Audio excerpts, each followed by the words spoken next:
HSSC group D का free of cost course start कर रखा है। तो आज मैं हिंदी की क्लास स्टार्ट करने जा रही हूँ। बहुत ही जल्दी आपकी हिंदी कंप्लीट करवा दी जाएगी। बिल्कुल छोटे छोटे प्यारे प्यारे टॉपिक हैं जो आप बचपन से पढ़ते आए थे पर आप भूल चुके हो। ठीक है, और मैं ये भी बताऊंगी कि एग्जाम में किस टाइप के क्वेश्चन पूछे जाते हैं इनसे। अब बहुत सारे बच्चे क्या सोचेंगे कि ओहो संज्ञा है, संज्ञा तो हमें आती है, पर बहुत सारी चीजें देखो आपको इसमें ऐसी भी मिलेंगी जो आपको नहीं आती मिलेंगी। आपको ऐसा ही लग रहा है बहुत इजी टॉपिक है, आपको आती होंगी, पर जो मैं चीजें बताऊंगी ना आप देखना आपको वो चीजें नहीं पता होंगी। तो सबसे पहले भाई संज्ञा, संज्ञा होती क्या है। देखो मैंने पहले कहा था बेसिक से स्टार्ट करूंगी, मान के चलूंगी कि आपको कुछ नहीं आता।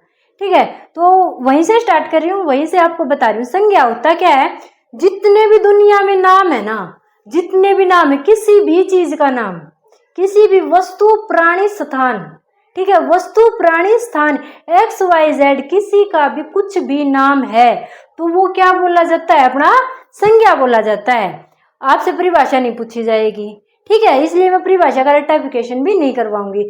सिर्फ आपको क्या याद रखना है कि दुनिया जहान में जितने भी नाम है, पूरे ब्रह्मांड में जितने भी नाम है, चाहे वो किसी व्यक्ति का है, वस्तु का है, स्थान का है, किसी भी चीज का कोई भी नाम है, वो सारी चीजें हमारी किस में आ जाती हैं, संज्ञा में आ जाती हैं। बस आपको ये याद रखना डेफिनेशन की रेक्टिफिकेशन नहीं करनी है, परिभाषा आपको नहीं रटनी है। ठीक है, तो संज्ञा क्या होगी, सारे जितने भी नाम है वो सारे हो गए आपकी संज्ञा। अब आ जाते हैं संज्ञा के कितने भेद होते हैं। तो संज्ञा के कितने भेद हैं भाई, 5 भेद हैं। कितने भेद हैं भाई, संज्ञा के 5 भेद हैं। जो संज्ञा आ रहे हैं वो कितने भाई बहन है, 5 भाई बहन है। ठीक है, तो इसके कितने भेद हैं भाई, 5 भेद हैं। कौन कौन से, व्यक्तिवाचक संज्ञा, जातिवाचक संज्ञा, भाववाचक संज्ञा, द्रव्यवाचक संज्ञा और समूहवाचक संज्ञा। ये है इसके 5 भाई बहन। तो भाई व्यक्तिवाचक संज्ञा क्या होती है, किसी भी व्यक्ति विशेष का नाम। व्यक्ति विशेष का क्या नाम मतलब हो गया कि हाँ भाई ये नाम स्पेशल इसी पर्सन के लिए है। जैसे कि भाई मेरा नाम शिवा है तो स्पेशल मेरे लिए ही है शिवा। ठीक है, स्पेशल मेरा नाम ही शिवा है। तो इसी तरह से जैसे राम हो गया, तो राम क्या है, एक प्रॉपर इंसान है। महात्मा गांधी, महात्मा गांधी क्या है भाई, एक प्रॉपर इंसान है कि हाँ भाई गांधी जी वही थे। ठीक है, डॉक्टर भीमराव अंबेडकर, हाँ भाई वही भीमराव अंबेडकर थे।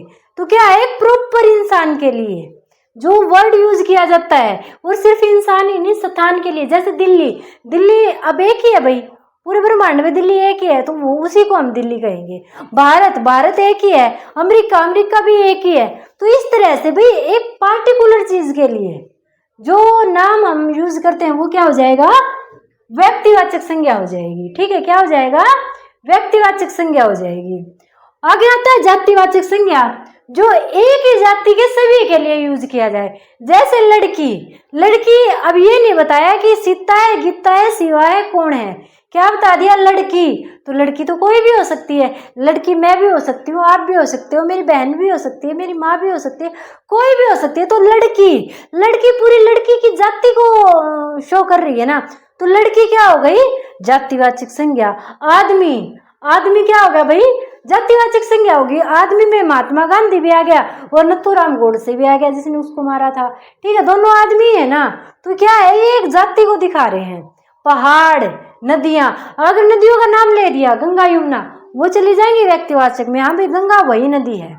अब नदी, नदी तो कोई भी हो सकती है, पहाड़, पहाड़ तो कोई भी हो सकते हैं, आदमी कोई हो सकता है, कुत्ता कोई हो सकता है, जानवर कोई हो सकता है। अगर एक पार्टिकुलर नाम ले दे, जैसे हमारे डॉगी का नाम टफी है, अगर उसका पार्टिकुलर नाम ले दे कि ये टफी है, भाई टफी को खाना खिलाओ, तो इसका क्या मतलब है कि हमारे कुत्ते को ही खाना खिलाना है।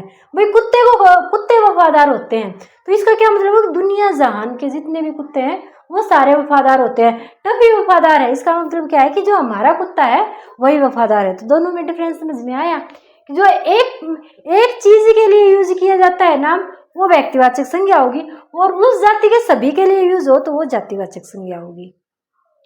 आगे भी भाववाचक संज्ञा, जिसमें भाव प्रकट किए जाएं। ठीक है, जिसमें भाव प्रकट किए जाएं कि भाई मुझे ये चीज अच्छी लग रही है। ठीक है, ये मतलब सुख, दुख, घृणा, ये सारी चीजें जिसमें आ जाती हैं वो क्या हो जाएगा, भावना, भाववाचक हो जाएगी।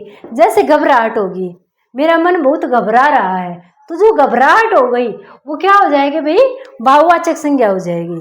ठीक है, क्या हो जाएगी, भाववाचक, जिसमें भावनाएं आती हैं। समझ गए ना, इतने तो बड़े हो ही, पता नाम से ही पता चल जाएगा हाँ भाई भाववाचक है तो इसका मतलब भावनाएं से रिलेटेड है, इमोशंस। फिर है द्रव्यवाचक। द्रव्यवाचक का क्या मतलब है, जिसमें मतलब कि जैसे कि तरल पदार्थ आ जाए, सिर्फ तरल पदार्थ ही नहीं, इसमें मेटल भी आ जाते हैं द्रव्यवाचक में, जैसे कि घी, तेल, दूध, लोहा भी द्रव्यवाचक में आ जाता है। ठीक है, सोना, चांदी, जितने भी धातु और अधातुएं होती है ना, सारी आपकी किस में चली जाएंगी, द्रव्यवाचक में चली जाएंगी। ठीक है, किस में चली जाएंगी भाई, द्रव्यवाचक में चली जाएंगी। और भाई डिफरेंस बताऊंगी, ये जातिवाचक में भी चली जाती हैं। मैं आपको वही फाइंड आउट करना बताऊंगी कि आप कैसे पता चल करोगे कि ये द्रव्यवाचक है या ये जातिवाचक है।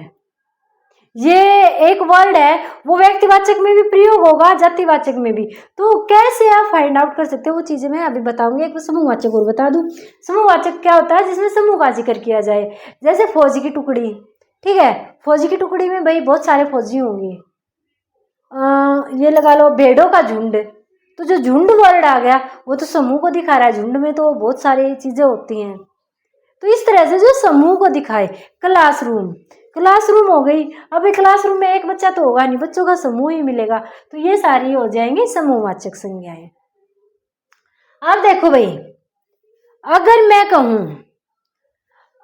मैं कहूं कि राजा हरिश्चंद्र एक सच्चे इंसान थे। ठीक है, मैंने वर्ड दिया राजा हरिश्चंद्र एक सच्चे इंसान थे, तो इसका मतलब क्या है कि उस राजा हरिश्चंद्र के बारे में बात हो रही है, वो सच्चे इंसान थे। इसका मतलब क्या है कि व्यक्तिवाचक संज्ञा होगी। अब मैं कहूं कि भाई दुनिया में आज भी बहुत सारे हरिश्चंद्र जिंदा हैं। ठीक है, दुनिया में अब भी बहुत सारे हरिश्चंद्र जिंदा हैं या बहुत सारे हरिश्चंद्र मिल जाएंगे। इसका क्या मतलब है, इसमें हरिश्चंद्र से मतलब क्या है, ईमानदार। हरिश्चंद्र ईमानदार थे ना भाई, सच्चे इंसान थे, ईमानदार थे, उन्होंने ईमानदारी के ऊपर अपना सब कुछ लुटा दिया था। तो भाई क्या है, दुनिया में आज भी बहुत ज्यादा हरिश्चंद्र मिल जाएंगे, सच्चे इंसान मिल जाएंगे। तो ये किसको दिखा रहा है, सच्चे इंसानों की जाति को, तो ये जातिवाचक संज्ञा हो गई। आया डिफरेंस समझ में भाई, वर्ड वही है पर सेंटेंस अलग हो गया। तो आपको सेंटेंस भी देखना है कि ये सेंटेंस एक व्यक्ति की तरफ इशारा कर रहा है या उस श्रेणी की पूरी जाति की तरफ इशारा कर रहा है। तो वो चीजें आपको सेंटेंस पढ़ के ही पता चलेगी। सेंटेंस पढ़ के दिमाग पे जोर डालना कि जो ये वर्ड है ये एक व्यक्ति की तरफ इशारा कर रहा है या पूरी जाति की तरफ इशारा कर रहा है। ठीक है भाई, तो ये डिफरेंस आप देख लेना। आगे देखो भाई, भाववाचक संज्ञा बनाना आता है एग्जाम में। जैसे कि एग्जाम में पूछ लेता है कि बच्चा की भाववाचक संज्ञा बताइए, बच्चा की बचपन दे देगा, बड़प्पन दे देगा, बच्चू दे देगा, बच्चे दे देगा। तो आपको भाववाचक संज्ञा देखना है। भाववाचक संज्ञा आपको बनानी कैसे, याद करोगे, कितनी की याद करोगे। भाववाचक संज्ञा है तो देखो, सर्वनाम से भी संज्ञा बन, ये भाववाचक संज्ञा बनती है, विशेषण से ही भाववाचक संज्ञा बन के आती है, क्रिया से ही भाववाचक संज्ञा बन के आती है। तो सारी चीजों से भाववाचक संज्ञा बनती है। तो भाववाचक संज्ञाएं आपको बनानी कैसे हैं कि भाई जिनसे मन में भाव आता है, जो हमसे जुड़े होते हैं, वही भाववाचक संज्ञाएं हैं। देखो भाई, मित्र है, मित्र आपका मित्र है, पर उससे दोस्ती क्या कहलाएगी, मित्रता, वो आपसे जुड़ गई, मित्रता। बच्चा, बच्चा का क्या हो जाएगा, बचपन, बच्चा का बचपन। बूढ़ा का बुढ़ापा, अपना अपनापन, अहंक अहंकार, सुंदर सुंदरता, चलना चाल, सजना सजावट, धिक धिक्कार, मना मनाही, निकट निकटता, मम ममता। भाववाचक संज्ञा भाई देखो, भाववाचक संज्ञा बहुत ज्यादा है। ठीक है, आपको अगर ये रिवाइज करनी है गूगल पे सर्च मारना 6 to 12 भाववाचक संज्ञाएं। ठीक है, 6ठी से लेकर 12वीं कक्षा तक की भाववाचक संज्ञाएं जितनी भी होंगी आपके सामने आ जाएंगी गूगल पे। ठीक है, वहां से आप रीड कर लेना इनको। एक बार रीड करोगे, 2 बार रीड करने की जरूरत भी नहीं पड़ेगी, क्योंकि ये सारी चीजें आपने कहीं ना कहीं पढ़ी होती हैं, सुनी होती हैं। तो आप इनमें कंफ्यूज नहीं होगे। सिर्फ कंफ्यूज किन में होगे? इनमें। भाववाचक संज्ञाओं के प्रकार कितनी प्रकार की होती है? 2 प्रकार की। एक होती है यौगिक और एक होती है रूढ़। तो यौगिक कौन सी होती है? जो कि वही 2 शब्दों के मिश्रण से बनी होती हैं। कौन सी होती हैं? जो 2 शब्दों के मिश्रण से बनी होती हैं। जैसे अपनापन है, इसमें एक वर्ड आ गया अपना, एक आ गया पन, एक आ गया अपना, एक आ गया पन। ठीक है, इसमें जैसे कि अहंकार में एक आ गया अहंग, एक आ गया कार, तो 2 शब्दों के मेल से बनी है, वो हो जाएगी यौगिक। और रूढ़ जिसके टुकड़े ना हो सके, जो सिंगल वर्ड होता है। ठीक है, जैसे कि चाल। अब चाल को अब चा अलग कर दो, लय अलग कर दो, क्या इनका कोई मतलब निकलेगा? इनका कोई मतलब नहीं निकलता। ठीक है, तो चाल हो जाएगी रूढ़ और जिनके टुकड़े हो सके वो हो जाएगा यौगिक। जैसे सुंदरता का सुंदर जमाता, ठीक है, सुंदर अलग हो गया, ता भाई उसमें ऐड कर दिया, तो इसके दोनों के मतलब निकलते हैं, तो ये यौगिक हो गया। चा और लय इनका कोई मतलब नहीं निकलता, तो ये हो जाएगा रूढ़ हो जाएगा। समझ में आया? जो तोड़े जा सके भाववाचक संज्ञा वो होगी यौगिक, और जिनको तोड़ा ना जा सके वो हो जाएगा रूढ़। तो ये थी भाई संज्ञा, इससे बाहर संज्ञा से नहीं आने वाला कुछ भी। आपको करना क्या है? सिर्फ आपको सेंटेंस देखने हैं। सेंटेंस में आपको ये देखना है कि इशारा किस ओर कर रहा है। ठीक है, क्या देखना है कि ये इशारा किस तरफ कर रहा है।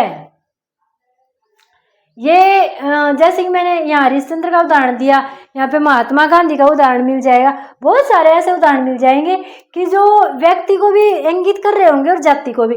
तो वो सेंटेंस से पता चलेगा, वाक्य से पता चलेगा कि एक व्यक्ति की तरफ बोल रहे हैं या पूरी जाति की तरफ बोल रहे हैं। तो उन चीज़ों में भैया आपको कन्फ्यूज नहीं होना है। तो ये थे अपना संज्ञा का टॉपिक। और आपको मैं सजेस्ट करूँगी कि भाई जो ये भाववाचक संज्ञा है, ये एक बार गूगल पे जाके इनको रीड मार लें।